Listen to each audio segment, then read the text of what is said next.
இது நமது வீடு, எர்த். இன்று வரை மனிதன் தனியாக இருக்கிறான் என்று நம்பிய உலகம். ஆனால் அந்த இரவில் வானம் இயல்பாக இல்லை.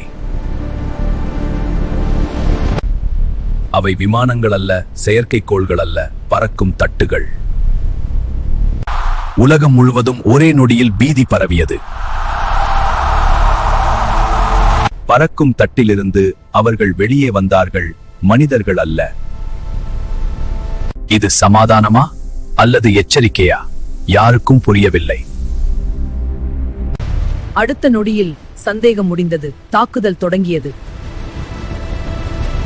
மனிதன் எதிர்த்தான், ஆனால் அவர்களின் தொழில்நுட்பம் பல நூற்றாண்டுகள் முன்னே. அவர்கள் நம்மை கொல்ல வரவில்லை, நம்மை பயன்படுத்த வருகிறார்கள். இது படையெடுப்பா அல்லது மனிதகுலத்தின் முடிவா? பூமியின் எதிர்காலம் இப்போது அவர்களின் கையில்.